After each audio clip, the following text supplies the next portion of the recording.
Are you looking to leverage the latest and best ideas to grow your advisory business from the best minds in the industry? Join us every Wednesday at noon Pacific for our speaker series, featuring dynamic guests sharing real strategies for real results. Brought to you by The Best Notary, where we help estate planning attorneys grow their business with less stress and more success. Welcome, everyone, to the next speaker series. Today, we're featuring Sarah Tetlow. Just a few housekeeping items before we get started. One, we are recording this session, so those who registered but couldn't attend can still see this amazing content. Two, Sarah's going to guide us questions submitted probably. Sarah, you want to kind of introduce that right now before you? Yeah, sure. So I do have a couple pauses during the program today where I open it up to questions. But I encourage you to go ahead and put them in the chat box as you think about them, just so we think we'll remember. We don't remember. That's okay. That's why we've got a way to write it down. And at that point, I will invite you to ask the question, or Leah can also moderate it. And at the end, I will also open up to questions, and I can stay a few minutes late if we need to address them, or I will take them offline and reach out directly to anyone who asks a question. All right. Thank you, Sarah, for that guidance. And if anyone's at all feeling shy, you can, of course, message me. I'm your moderator today, and I can ask it on your behalf. We will be admitting people throughout this startup time, so I will begin.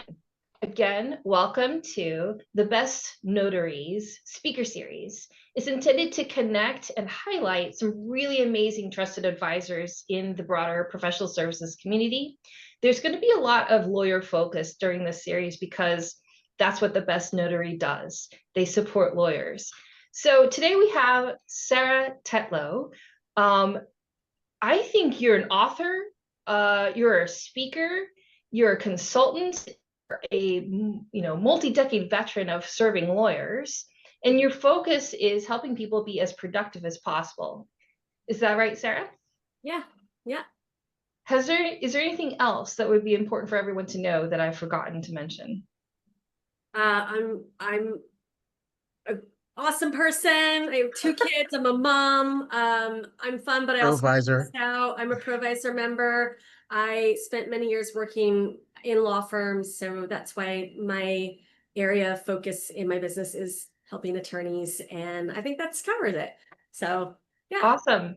So there are mentions of Provisors. There are many members attending today who are members of the networking group Provisors, but this isn't exclusively for Provisors.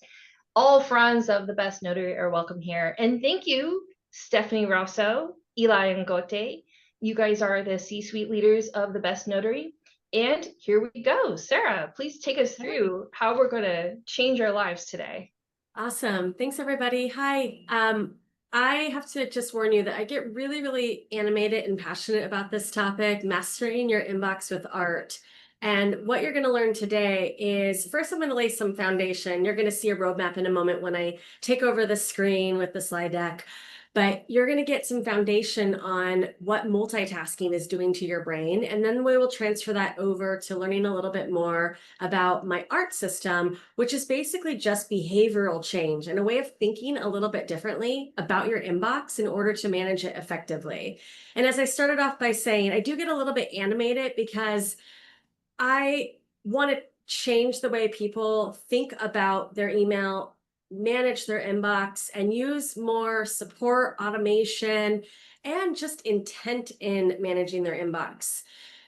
If most of you in the room are attorneys or those of you in professional services, many of you can probably think back even 20 years ago where you had somebody in the mailroom who would process the mail, the faxes that came in and the mail that came in, and they would distribute it.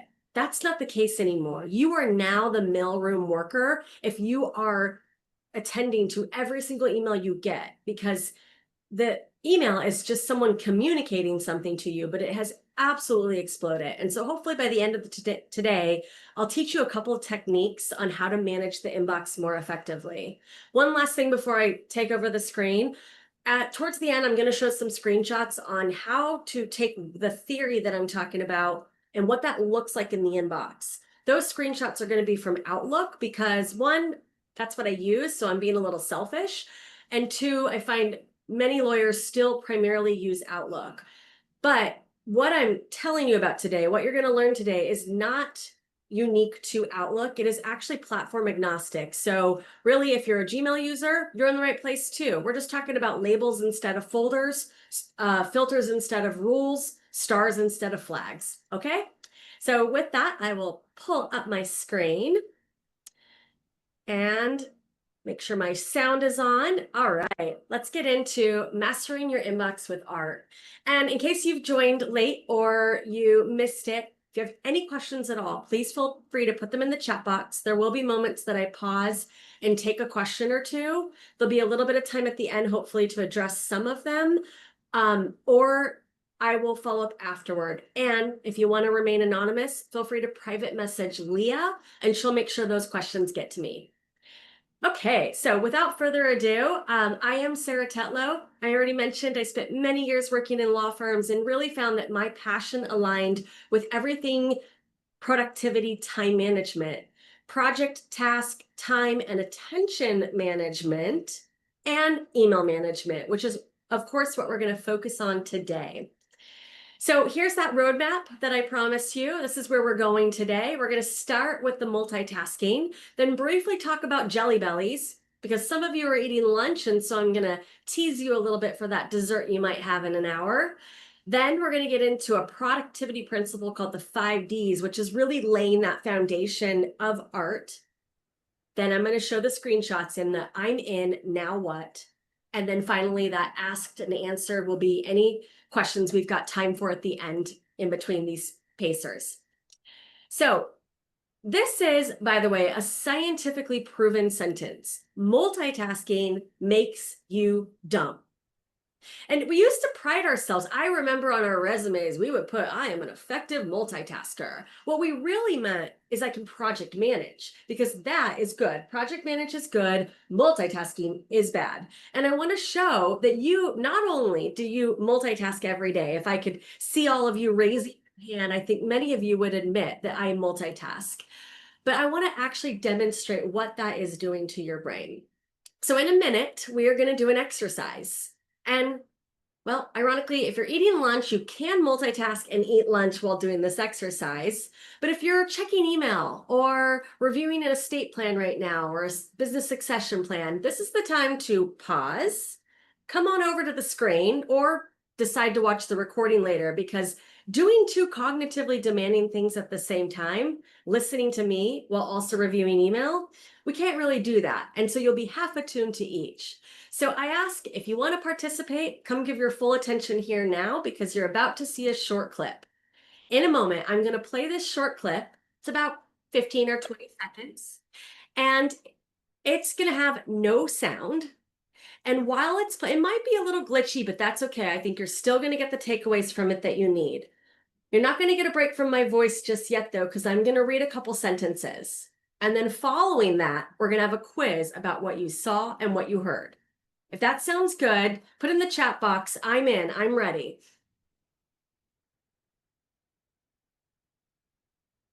All right, getting some responses. Amazing, great. We're not doing two cognitively demanding things. Our cognition is right here. So here we go for the video and the sentence. I stand on the sidewalk outside Grier's school on the following Monday. I'm 10 minutes early per Mrs. X's strict instructions, so I flip through my Filofax and chart out my deadlines. Okay, pretty simple, right? Got a little pig race going on. You heard what I had to say.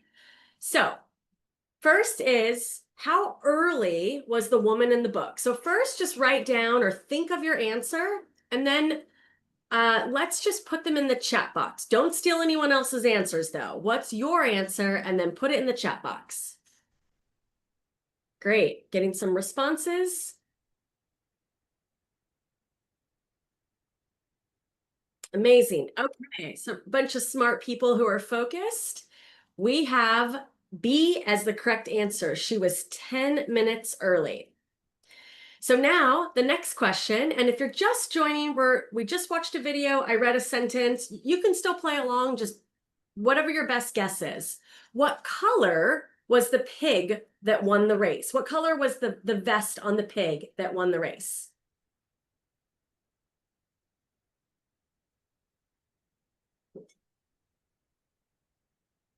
Amazing. So we're getting some orange, red, pink, rainbow. I don't know. All right. So the correct answer was B, orange. The pig that won the race was in an orange vest. So track how many of those two you got correct. Question number 3. What day of the week was it in the book? Think of your answer and let's chime in on the chat box. What day of the week was it? We've got some I don't knows, got some A's, some B's, Monday, Tuesday. It's a day that ends in day.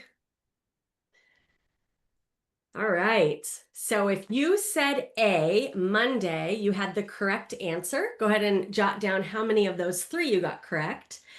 What race number was the yellow pig?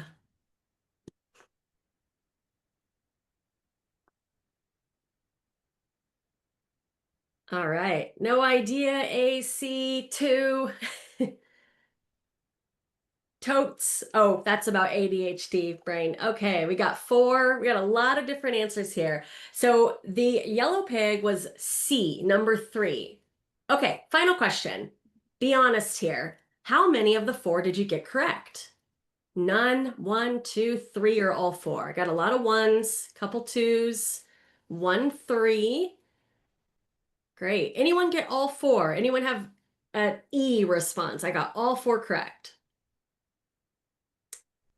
All right, I'm getting some reactions to even 3 correct. So what you probably already figured out is I was asking you to do 2 cognitively demanding things at the same time. So while you could have watched the pig race and probably memorized everything about it because it was a pretty simple little race, not a lot going on in that scene. And even the sentences I read were pretty simple and descriptive.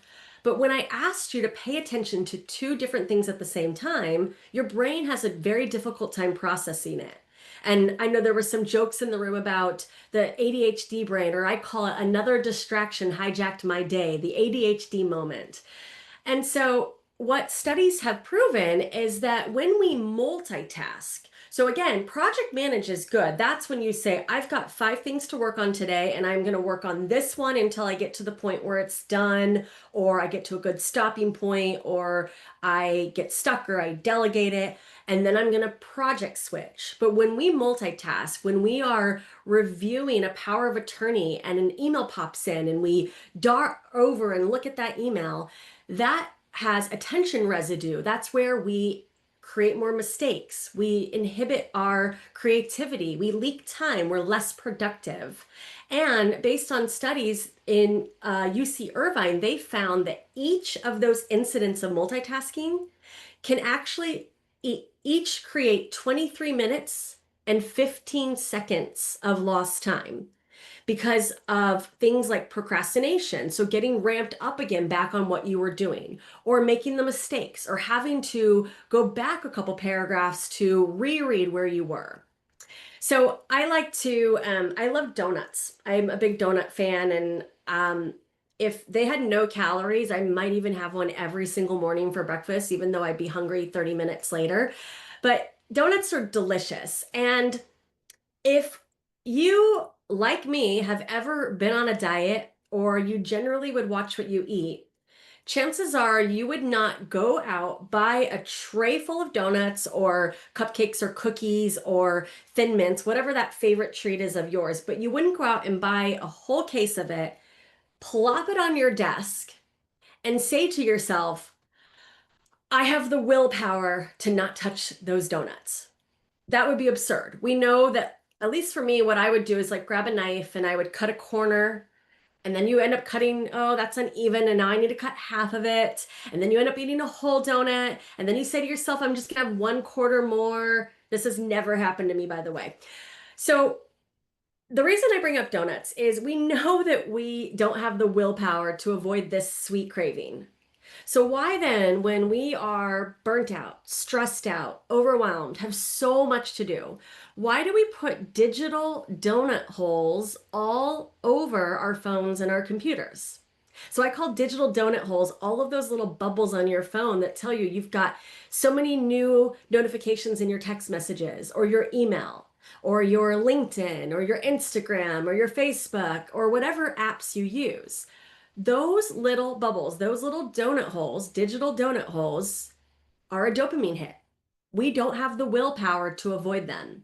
And so, if I give you any takeaway today, any takeaway at all, it is to turn off notifications, especially on your computer, on your Outlook or your Gmail.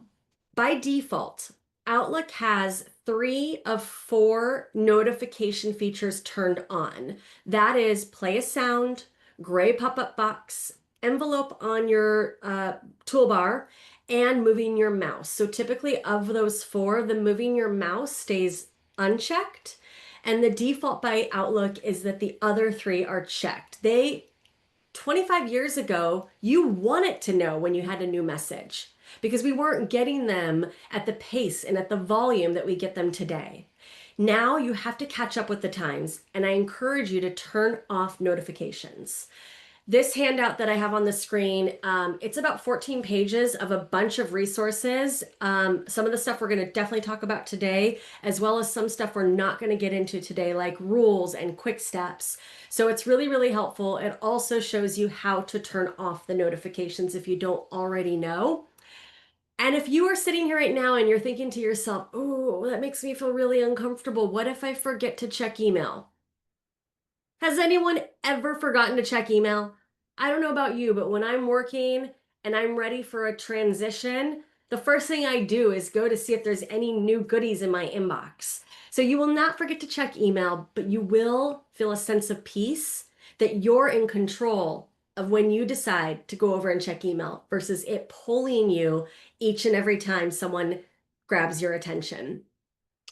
So as we transition into the Jelly Belly pack, I'll just pause for a moment and check in with Leah as she takes her drink. Do we have any questions so far? We're doing pretty good. We don't have any questions coming through. However, I had a definition request. What is Sure. attention residue? Yeah, so attention residue is a carryover of what you were working on before and what essentially was taking up your attention. And when we multitask, what we do is we carry over pieces of the information from whatever we are working on into the new thing we're working on. And that's where you see a lot of small errors, even where, as an example, maybe you accidentally entered the wrong amount in this new document because you were, without realizing it, thinking about this other client's work. Or I know from when I used to work in law firms, it would be like a matter number. I'd be working on a document and someone would have the wrong matter number in there. And sometimes we think that's because of using prior versions or templates, but sometimes it's also because of this attention residue carrying over. Thanks for defining that. Eli, Absolutely. your hand's up. Yeah, so you said to turn off notifications. Okay. We have really, really important clients. Like, how will, what if I don't want to miss something important that comes in? Love this question, Eli. So, also having very important clients, and everyone in the room does. First, oh my gosh, I've got to step off my soapbox for a moment. Take a breath. Okay. Your clients are incredibly important, but your clients also, you can only be as available for the clients if you're taking care of yourself. And if you're operating constantly by, okay, I need to react, I need to react, I need to react, you will get burnt out. So I am not asking you to turn off notifications and shut down Outlook and go off the grid and never respond. Of course not. Instead, what I'm suggesting is using tools and systems to keep you on track. So let's say, and by the way, what I'm about to get into with definition of time, it's going to change each and every day. But let's say you need to work on research or a document and you need some uninterrupted time. And right now in this moment, you're not expecting a client. There's situations where we're like, I'm really waiting for this client to get back to me. And as soon as they do, I need to jump on it. In those situations, your time of focus might get diminished to 15 minutes. But in this example, let's say you can afford 30 minutes of not checking email. 30 minutes. So you check email, nothing important, or you handle everything important you need to deal with. You minimize your email, and then you use something like this is a time timer. I use this every day to help me manage my time. It helps me with procrastination. It helps me with exactly what we're talking about. So I then set it.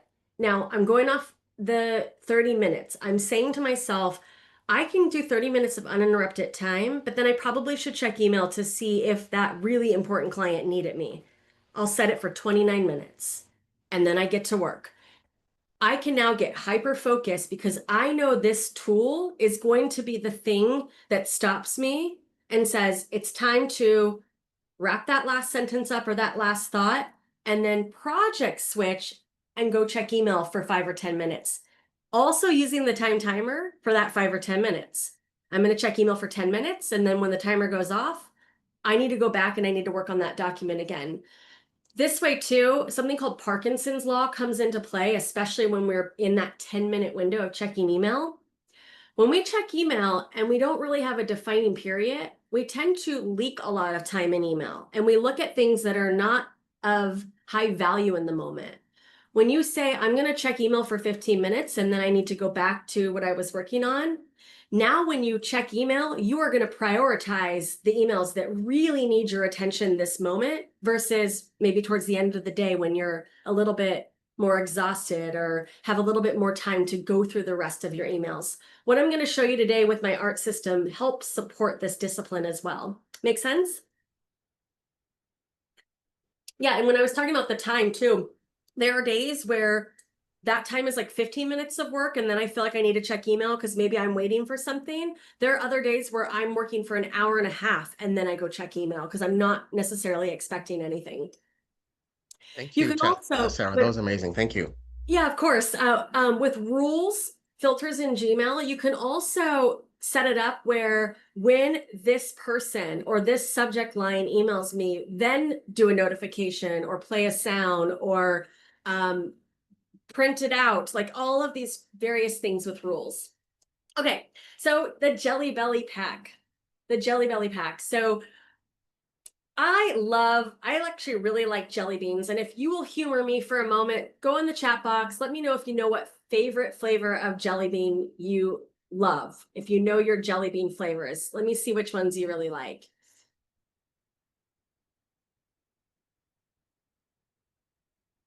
Oh, I've got buttered popcorn people in the room. Oh man, buttered popcorn's usually the one I dig on. So I gotta switch that up in my head real quick. We got some cherries, some bubble gums. Awesome. I'm with you, Brenda. I'm a bubble gum. We got lots of buttered popcorn people in the house.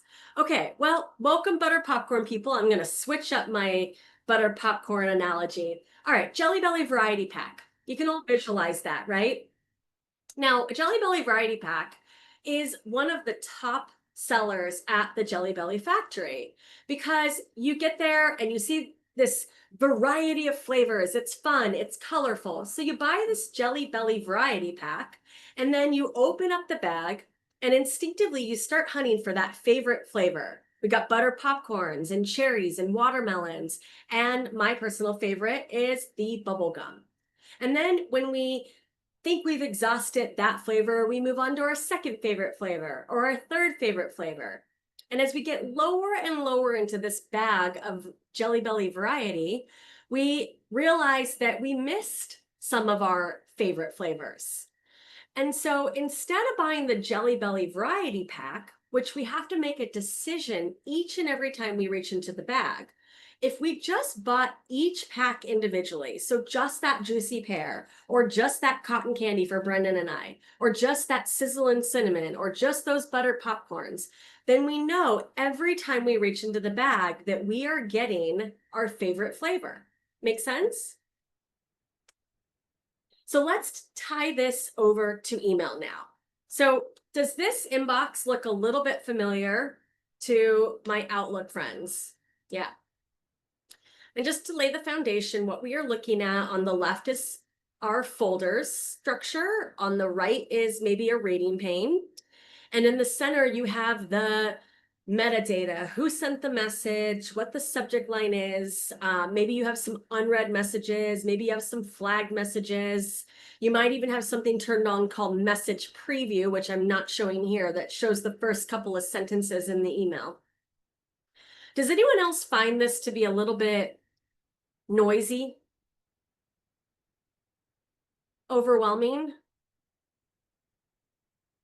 I don't know if I want to put my attention on the email that's opened on the right, or what I flagged, or the blue bolded numbers on the left tell me that those are all unread messages. And an unread message is like an unopened envelope. We haven't yet decided what we're going to do with it.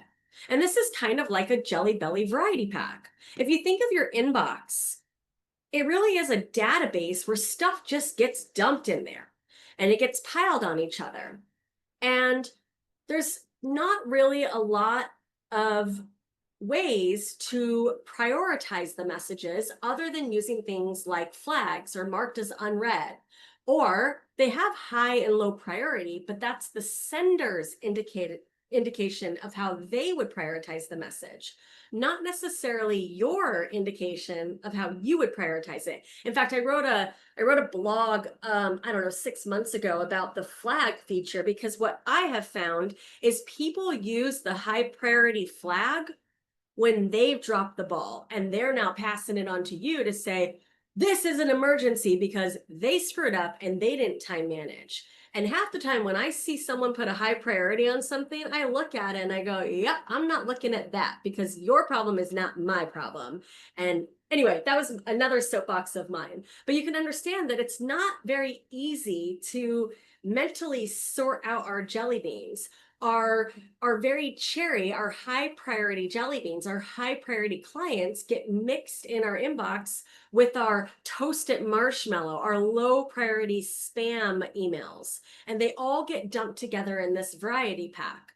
That is until today, because I want to talk to you about the system that I use, I create it, and I teach a lot of professionals, which is thinking of your inbox and using automation and just knowing who your priority collaborators are to have a single Jelly Belly pack. And that's through what I created called ARTT. And we're about to get into what ARTT stands for, which is based on the 5Ds principle. Leah, another good time for me to just welcome any questions before I dive into that. We're clear. We're good to go. Keep going.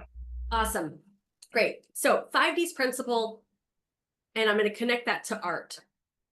There's a productivity principle called the 5Ds. And what the 5Ds says is everything we do as a human being to take action is, these are our options, these 5Ds. So everything from brushing your teeth to making lunch and eating it to drafting a new estate plan and everything in between, we've got 5 choices. Choice number 1 is we do it. This means we can take the action right now.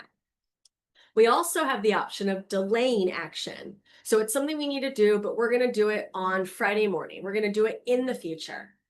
We can also diminish the action. That usually indicates it's a project and we're going to do it over time. So we might do it in sections or over time, or we might do a little now, a little in the future, or we might delegate a little bit of it. So that's the next one, is delegate. That obviously means we are giving a piece of it to somebody else or giving the whole project to somebody else, and then we need something back to then take the action we need to take. And finally, we have delete, deciding we are no longer going to take action. So when I first started Firm Focus and I started coaching attorneys on time management, distractions, interruptions, analysis paralysis, perfectionism, procrastination, too much to do, not a trusted system or a to-do list, all of these different things, a lot of my clients would say, but what about email? Email is a huge pain point. And it kept going back to email. And I realized part of the problem with email is we think of email as, I got a message and it's something I need to handle. But the reality is we've got choices, as you're seeing in this pie chart. There's a lot of choices of what to then do with the email. Because email, remember that mailroom worker? What is email? Email is somebody communicating something to you in your inbox because they want your attention to take an action. Whether that's, hey, I want you to do this project, read this newsletter, pay this bill, sign this document, research this, sign up for my services, answer this question, send me these documents. All of these things are just the communication of someone asking you to take an action. You then have choices. What am I doing to take an action on this email? Am I doing it now? Am I doing it in the future? Am I doing it over time because it's actually a big project? Am I stuck on this email because I need more information or I need something back from somebody? Or am I going to take the reins and decide that I am deleting this email and I'm not doing anything with it because I don't care about it? And then mixed with that is obviously the priority of the collaborators that are sending us messages. So when I realized that email is communicating and we have all of these choices, I brought up my own acronym called ARTT. So I'm going to connect ARTT together now, and then the next piece, we're going to show it in your inbox. So don't worry, it's not your job to see what I'm talking about and how that looks in your inbox. It's my job to show you what that looks like, but I just want to connect these together. So an action email is one that you can do right now. You get the email and you immediately, you've got 30 seconds to 2 to 3 minutes right this moment, and you can take the action right now. So whenever possible, we want to touch action emails one time. So these are the emails that you can just address in this moment. They won't take you long at all. And then you can be done with the action completely. An example, and be thinking of your own example of action emails. You get them every day, I'm sure. But an example would be if Leah emailed me at noon today or at 11 today and said, "Hi, Sarah. We're on for 11:45 before our meeting. Is that right?" And I can respond and say, "See you then, send," and I'm done. There's no more action I need to take related to that email, right? So that's an action email. Next, we have reference actionable. There are two types of references when it comes to email. The first one is what I call reference actionable, which is our delay. What this means is you have an email.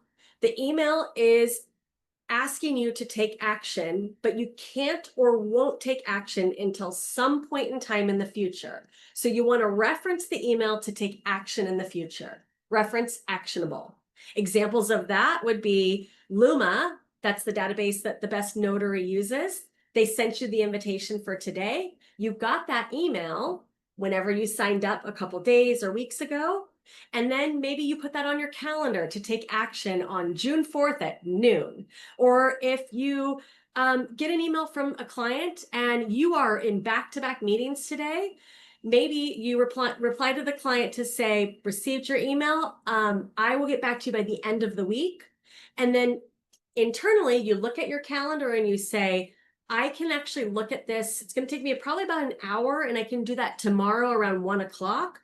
I'm going to need to reference this email around 1 o'clock tomorrow to take action." So we have reference actionable emails. Reference actionable emails, we often have to touch more than once. Once to decide and digest, what is this asking me? And another time to take an action in the future. Next up, we have reference archival emails. That's the second type of reference when it comes to emails. These are the emails that don't have an action anymore, which is the bulk of the emails in your inbox if you leave emails in your inbox. And if you do file them away, then it's the bulk of the emails that have been filed into folders or labels. So these are emails where you don't have any action to take, but you want to save the email in case you ever need to reference it. Hence the reference archival. We can't take actions in time in the past, but we may want to reference the emails for time in the past. Reference archival emails are also emails where when they're in your inbox and you decide, "I don't need to do anything with this email." So if Leah responded to me and said, "Thanks," that to me would be, well, it could be a delete if I didn't need to save it, but I might want to save it in reference archival and just say, "Great, there's nothing I need to do. She said thanks. Let me file this away in my filing cabinet." Okay, then we have the first T in ARTT, which is our tracking. So tracking is connected to delegate. Now, we think of delegate, rightfully so, as I gave out an assignment and I need something back. So that's certainly true, and that certainly does happen via email. But when it comes to email, we want to think about we delegate so much more than that. In other words, we want to track emails where we are stuck because somebody else owes us the next action. So think about sending a declaration or a power of attorney to your client that needs to get reviewed or signed, or an invoice that needs to be paid, or a question that needs to be asked, or a request for additional documents or information from your client or your team or your colleagues or your CPA. These are all examples where ideally you send the ask, but the action's not done because you want to track that email to make sure you get back what you need. Now, if you're someone who has a habit of BCCing or CCing yourself on emails ever, that is your way of tracking. That is your way of saying, I sent out this thing, this ask, this question, this request, but I want to make sure I get something back. And because I live in my inbox, I want a copy of it to show up there so I see it. But as you probably also know, that can't always be effective because as our Jelly Belly variety pack continues to fill up, we lose sight of any email that's not in that prime real estate until now, until I show you what you can do differently in your inbox. Okay, that leads us to the last T, the trash, which is our delete.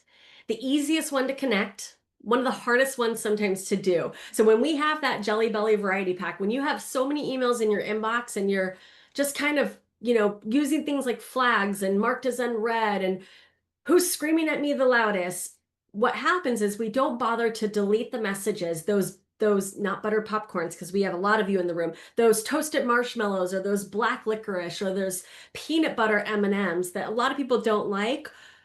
What I want to really emphasize is we want to delete them as much as possible, because just get them out of your inbox or set up a rule that if you're getting a lot of communication from this particular vendor or digest that it's just not part of your orbit right now, that is okay. Let's get it out of your inbox. Throw away those toasted marshmallows because they're leading to that decision fatigue. Now, if you followed me along, you may have noticed I skipped over diminish. So diminish means to break down, which means it's a project. And I mentioned earlier, that means it kind of dances around. Projects might be a little bit of action today. They might be an action reference actionable in the future. Maybe you're tracking something. And ideally, we're taking that trigger to do something out of email and getting it into what I call a trusted system, which is a fancy way of saying your to-do list. That gets into a lot of the other coaching and support that we do in helping people establish their trusted system. Just so you know what I'm talking about here, it could be a composition book that you write in. Digital form, it could be things like Asana, Monday.com, Microsoft Planner, GQs. Those are just some of the examples of trusted systems that we work with people on how to manage it effectively. But ideally, we are taking it out of the email and getting it into our to-do list and then managing the project there. So visually, while I take another drink of water in just a second, this is what everything I just said boils down to this workflow. You get an email in that blue box at the top. You ask yourself, is this email actionable? Is there anything I need to do with it? When our answer is no, following that chart to the left, it's as simple as, do I need to save it or not? If I don't need to take action and I don't need to save it, we want to trash it. If I don't need to take action and I do want to save it, that's called reference archival, and we want to file it away. By the way, I'm going to show in a little bit the filing the reference archival, but I want to make sure I emphasize this is not about having a ton of folders. I have a lot of folders and I'll show a good amount of folders, but you could have one single folder called reference archival, which is basically these are the emails I don't need to do anything, but I want to save them. And that is fine too, because you can always go search in that folder, but we do want to get it out of your inbox so that your inbox is just meant for that, just an inbox. These are the emails that I have not yet made an action or decided upon. And then if we follow the thread to the right, is it actionable? Yes. Can I do it now? Yeah, I can. That's an action email.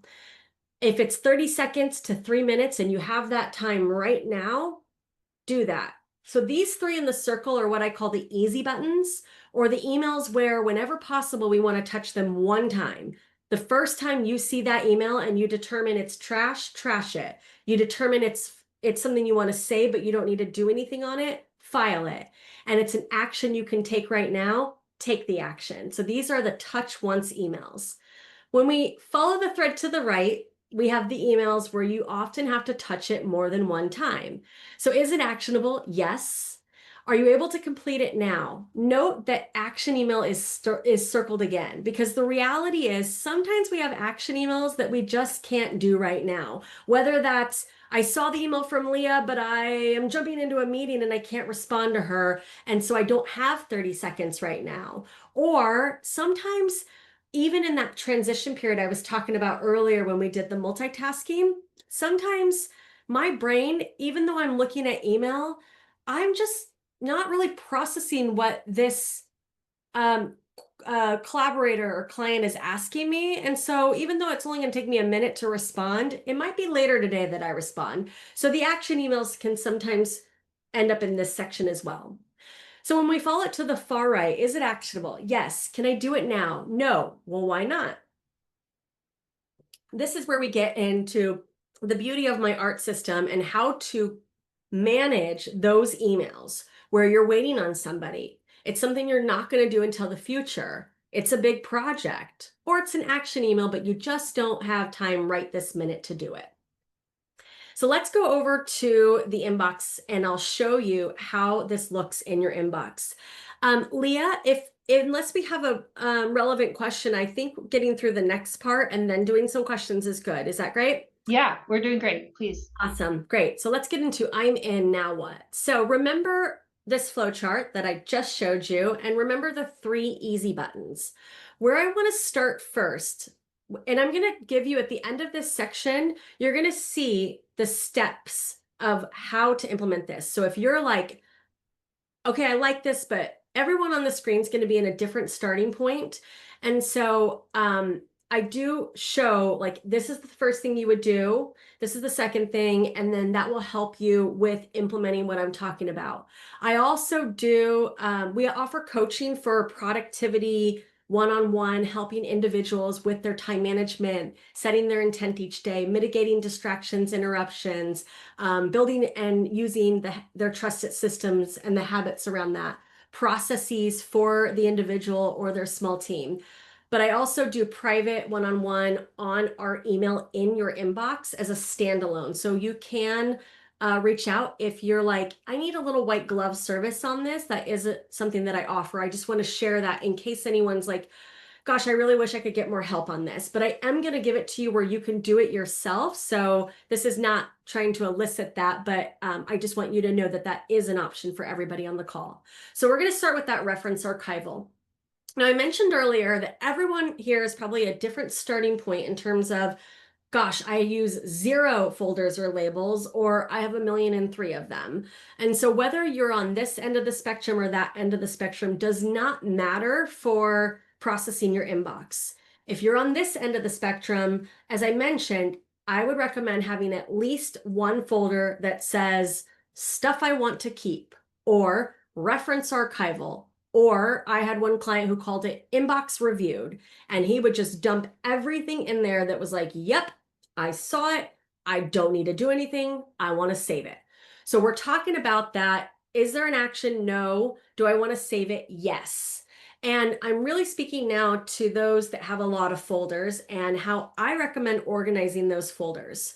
So on the left, you're seeing an example of a mixture, kind of a hybrid of folders that are mixed in between some all caps. And this is often what I see when I look at people's folders is you've got kind of a long list of folders, and we've got lots of different sort of subjects or categories listed out as folders nested under our inbox in our email. And what I propose you do is actually go through your folders and think about them in terms of what is the high level category that this folder belongs under. Now, I'm going to show it in the next screenshot, but this is mine. Yours won't look like this necessarily, but what you're seeing here is everything here, except for now, they're nested under these high level categories. Now, what this does is a couple of things. One, I think we would all agree this is a little bit crisper and cleaner in terms of your reference archival, your filing cabinet. It also helps with retrieval. If I know that I'm looking for the best notary, well, I know that they're going to be under resources in my library because that's where they are. Now, if the best notary was your client, they would be under clients. You might not call things marketing and organizations. Instead, in your mind, that might be called professional development. Or maybe it's called bar associations or CLE or networking. What do you call those various groups that you belong to, and what do they belong under? So in my world, provisors, which Lee and I talked about at the start of our time today, that's under organizations in my mind. And in your mind, you might be going, oh, that's interesting. I would have put that under resources. So you have to go through your own inbox and say, what is the high-level category, and start putting your folders under these high-level category, and then close the cabinets and see if those naming conventions make sense to what happens in your world. I also have one, I nested it under for the screenshot, but I have one called clients, and then I have one underneath it called clients-former, and then one more called clients-prospect. So I actually have 3 client folders separating out those 3 areas. Analogy that I like to give, because I drink a lot of water, if I came over to your house right now and I asked for a glass of water, we would probably go towards your kitchen, and I think you would probably go to some cabinet or cupboard or pantry and pull out a glass, and then you would put some water in it and you would hand it to me. Thank you. Appreciate that.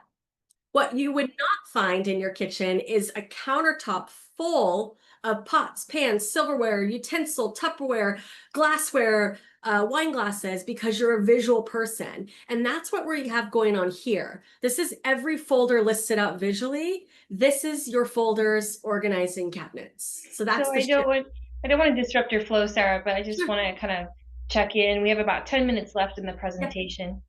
Yep, we're good. Great, thank you. Yeah, we're good. I'll fight through the rest of it. So these are your closed cabinets, which I think now that resonates with how they are stacking up. Okay, so let's switch over now and get into the rest of art and how to organize that. So now I'm showing, over here is your reference archival. So these are your closed cabinets. These are the things that we don't need to take action on anymore. What I'm showing here is just using folders to mark your action folders. So your action folders are just creating folders with a simple 1, 2, 3, and maybe a 4, which I'll explain now. A 1 level is high priority. I need to get back to these people. And when I have that 10 minutes, Eli, that we talked about on the time timer, then those are the folders I'm going to go into, because that's high priority for me right now. The 2s are medium priority. So you notice provisors is a 2. It's important to me. I want to see it. But if I only have 10 minutes, it's not the emails. That's not the Jelly Belly flavor I'm going to eat right now. I'm going to eat my bubble gums. And then I'm going to work my way through my 2nd and 3rd favorite flavors. The 03s are my lower priority. They're still important, but I will get to them when I have time. Notice I have 41 Power Partner emails right now, which means I'm a little bit slower to get back to my Power Partner connections right now, but they're still important. I still am telling my brain that there is something I need to respond to or make a decision on. And finally, the 04s are like someday maybes. Someday maybes, I'm going to get to those. I want to read or watch this. This way I know I am still in control, that I'm interested in those articles or that webinar replay down there in that 04 want to read. But it will become a priority when the rest of the more important communication is addressed and I have time to address it. So I'm going to show now those 4 steps to get started. And it sounds like a lot, but I broke it down into the 4 simple steps. The first one is to declare email bankruptcy. Now, this is not your traditional bankruptcy where you need to send out an alert to everybody or you're going to delete all of your emails. That's not what we're doing here. In that video, you can scan the QR code that shows a video of what I'm talking about, which is basically if you have a lot of emails in your inbox, It's just taking them out of your inbox and putting them into a folder, something maybe called inbox prior to May 1st of 2025. So not deleting them, they're still going to come up in a search, but we're just shifting them out of the mailbox so that you can get that momentum for applying the ARTT system on what is fresh communication and not stale communication. That step 2 is building your reference archival folders. That's what I just showed you, those kitchen cabinets, going through your reference archival and just starting to create high-level categories. Sorry, that was my time timer. Create high-level categories and just nest it under. And remember, you can rename any of it. They're just folders with names. If you named it organizations, and then once you open it and you see what you put under there and you're like, actually, this is really more CLE. I'm going to change the name of it. Change the name of it. Step 3, now start processing your email with those easy buttons. What are the 3 that you can handle right away and touch once? The do nows, the reference archivals. Now you have your library to file it into, and the deletes. And then finally, it's setting up those action folders that make sense for you. So it may not be the same as mine. And I recommend just starting with what's left in your inbox that's not stale and saying, okay, these are client communications. These are provisors. These are things I want to read, and just building your action folder that way. What will also be shown on that, the handout on the far right is the same one that earlier was the notification, in case you're wondering. Notice that this has brackets around the number instead of blue bolded. They're blue unbolded brackets. This is a feature in Outlook called Show Total Number of Items, not just the unread. And so I do recommend that you turn this feature on for your action folder. So it says, how many total emails do I have that I put into print or in my banking folder? I have 0 in those. So I don't even need to open that at all because I know it's empty. Whereas I know I have 4 coaches communications that I need to address. So those are the 4 steps to basically get started. Here is that same handout again, the one on the far right for setting up action folders, gets into quick steps, rules, notifications, turning on show total number of items, all of those in Outlook. And now is when I will invite those questions, and I'll leave this on for just a moment. Thank you so much, Sarah. I just wanted to kind of comment that this is a sophisticated system. It requires effort. And what would you say to people who are like, oh, this looks like too much hassle? Like, what's your direct response to that? Yeah, I think often something that seems big. It's actually really not when you just take the bite-sized pieces. So that's why I wanted to break it down into the 4. So what I would recommend as start 1 is doing that email bankruptcy, because that's a simple step that you could do. And that step alone would actually give you probably, and notice I said May 1st of 2025. I picked that date pretty intentionally because that's a month ago now. And I think it's safe to assume that if you have an email in your inbox that's from April or May or February or 2024, either that person has emailed you again or is going to email you again, or it just wasn't that important. And again, I'm not having you delete them. It's as if your mailbox outside is so jam-packed full that your mail delivery, your USPS postal worker is like, you've got to do something. And you got to do it now, or we're going to fine you $10,000. You would be pretty inspired to be like, okay, I'm just going to grab a box and put all this stuff in a box and put it in my living room, and I'll go through it later. That's what I'm asking you to do, because now there's this fresh start effect, and the progress principle has already taken place where you're like, I've done the first step. What's step 2? Step 2 is just clean up your reference archival. And if you take it in these kind of bite-sized pieces, before you know it, you're going to be like, holy cow. I had a client who had 1,000, I think she had 24,000, which is not the highest I've seen. But she was like, is this the worst you've seen? I'm like, not at all. I spent the first hour with her and gave her the first step of declaring email bankruptcy, and her and I worked on her reference archival. She came back this Monday to our session. She had 7 emails in her inbox. 7. And she was like, I never thought in my life I would get here. And I'm like, I was excited for her. I'm like, you have 7 emails in your inbox. She's like, I know. And I'm like, this is great. And she already, because we did the second step together, she did the first step on her own for homework, the second step we did together. And because of that, she figured out the action folders, and her and I made a couple little tweaks. I was like, have you thought about doing this instead so there aren't so many? Your action folder should not be O1 to do. No, no, no, no, no, no, no. We don't want to think of it like that. It's in there because it is a to do. You want to instead think of it as O1 client related, O2 networking related, or bar association related, or California Lawyers Association, or administrative stuff. So you want to think of it like that so that you're batching it by kind of priority and not just, this is stuff I need to get done. Make Right. sense? So Yeah, bite size. absolutely. So I wanted to just sort of address, Yeah. I think there's a very general overwhelm, right? Yeah. There's a general overwhelm, and as I work with a lot of neurodivergent folks, Yeah. that is the first enemy, is to get past that overwhelm and do something. And so I think that email bankruptcy sounds brilliant. We have a lot of questions. No, I wouldn't say like hundreds and hundreds, but there are a bunch of questions about particular software. One of them is asking about switching from old Outlook to new Outlook. There's always change there. There is discussion about what's the best email application out there. Can you give a little bit of comment and discussion around the software? Yeah, absolutely.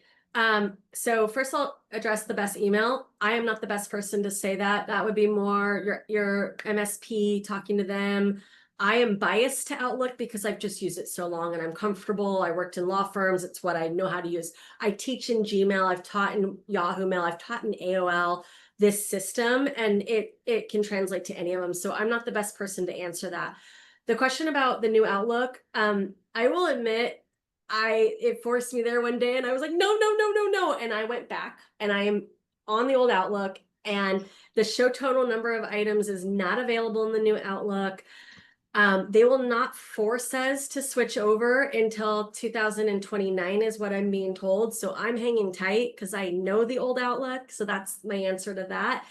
If you are already using the new Outlook and you're comfortable there, I would recommend you stay there because you are ahead of me. I'm not there yet. So it's about, what is most effective for you, right? And if it's gonna really throw a wrench in your daily activities, maybe that's not the best time to change. This is not about changing to Outlook. I hope that was apparent in my messaging. This is not about changing to Outlook. I like to show it in Outlook since that's usually what my audience is using. And like I said, I use it. But every system, Outlook has flaws. Gmail has flaws. Apple Mail has flaws. So if you're here today and you're like, oh, I like this idea, but my system won't do that. Yes, it will. It will totally do this. So stay in your system. It's working just fine. It's funny you mentioned that because, I have clients who also have different teams on different email apps. One person's on Outlook, one's on like the Gmail side, and it's fascinating to watch. A few more questions that just occurred to me.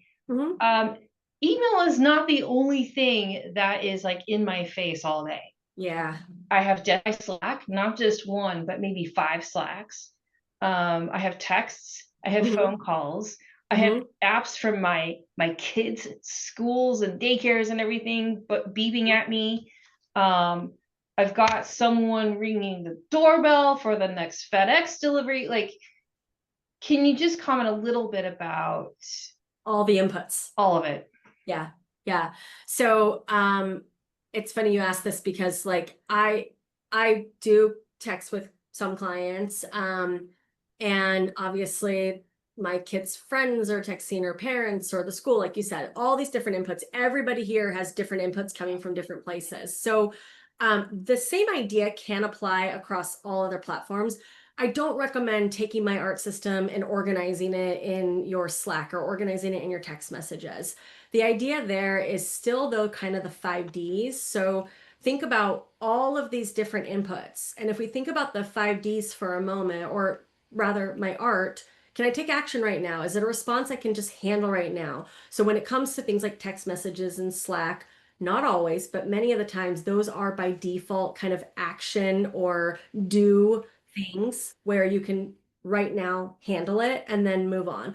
But I would be lying if I said that you're not also getting things communicated that are, yeah, I know we're at 103, so Pacific, so if you do need to jump, you can always get the recording later, put it in your one to watch later, or certainly reach out to me or Eli's team if you have any follow-up that I didn't address during the program. But definitely don't delete the recording and dump it in trash, right? Don't dump it in trash. Just put it in reference archival if you're That's not the going to one to watch. keep.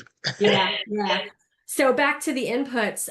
What I'll do if I get, for example, message from Team Snap is what my kids' sports use, or Parent Square is school, or text messaging, and it's like a to-do, a project, or something I'm going to do in the future, I get it into my trusted system. Meaning I use Microsoft Planner. So if it is something like or I get it into my calendar would be another reference actionable. So Team Snap says, hey, we're going to have a baseball practice at the batting cages on Saturday at 3 p.m. Who can come? And I'm like, oh crap. Okay. Yeah, we can go. And then I get it on my calendar. Like that's the process for something that's reference actionable. So it's about having some behavior around managing the various inputs as well. That's I just never ceases to amaze me how much more sophisticated life management is for folks. But Yeah. I'll say this too. For as complicated as our lives are, it's still worth it to invest in things that help keep you effective. Mm-hmm. Yeah. And I'm all for, I mean, I have clients who have had house managers. That's kind of another extreme.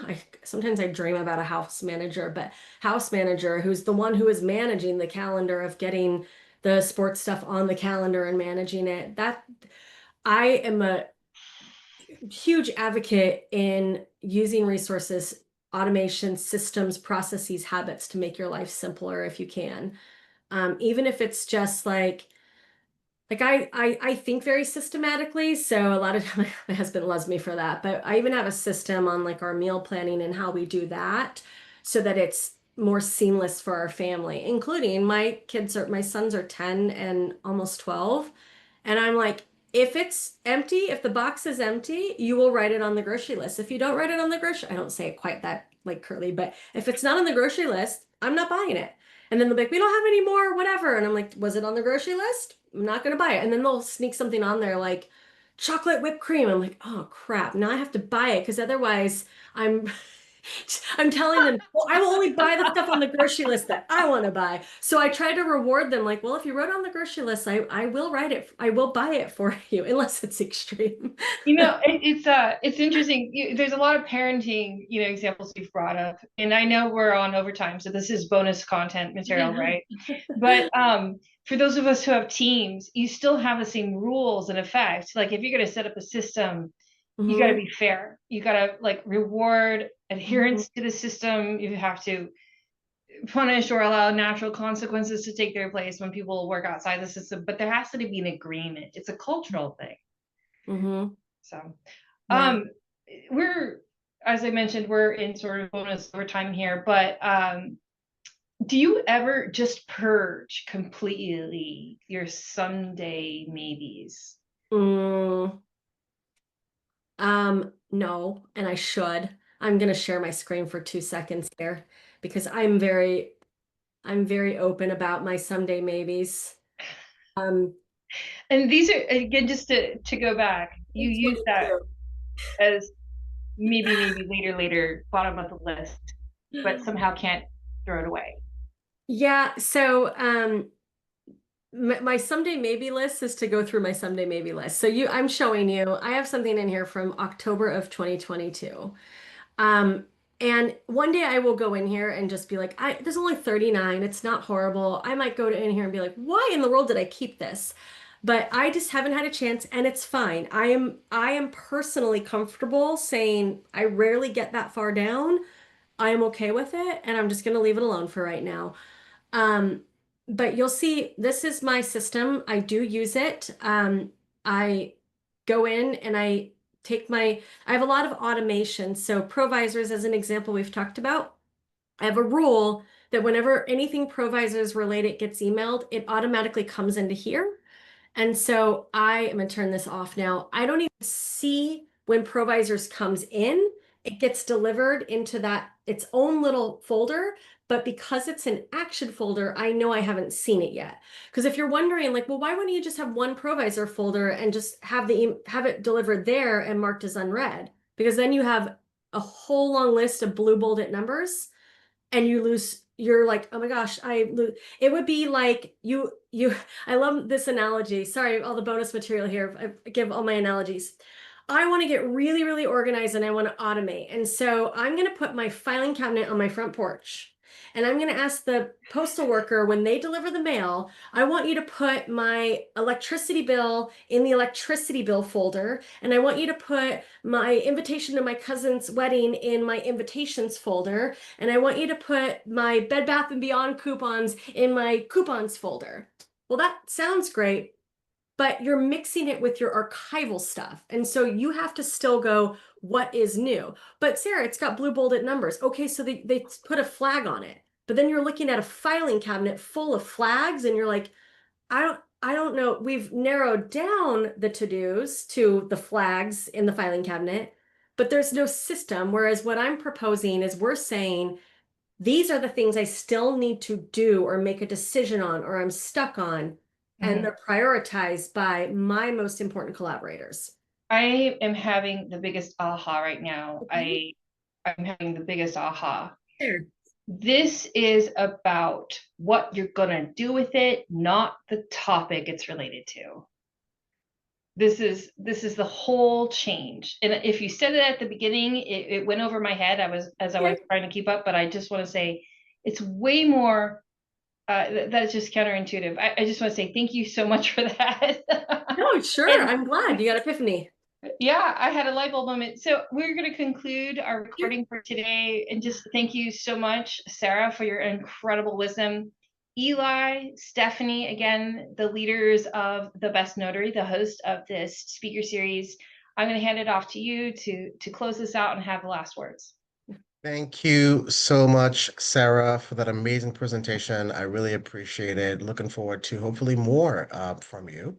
And I also want to invite everyone to our next month's event. It's going to be presented by Jennifer Hancox, and it's going to be about organizing your assets. For folks that are making estate plans, it's really important to document where everything is, what the value of it is. So Jennifer is a gemologist and is an expert when it comes to jewelry. But she's going to bring her other two friends who will help with not just organizing your physical information, but also your documents and data and passwords, and having a strategy to do that. So that's going to be happening on the, I believe, the 1st of July. Let's take a look at the calendar. The first Wednesday of July, which will be on the July 2nd. So thank you so much for coming, and I am so excited for the speaker series and how much we've learned from amazing advisors like you, Sarah. And thank you, Leah, for hosting us today. Thank you for watching the Best Notary Speaker Series. Come join us on Zoom every Wednesday of the month at noon Pacific and 3 p.m. Eastern. Please don't forget to subscribe to our YouTube channel to get notified when new episodes are released. This speaker series is sponsored by The Best Notary, your trusted document concierge from Maui to Maine.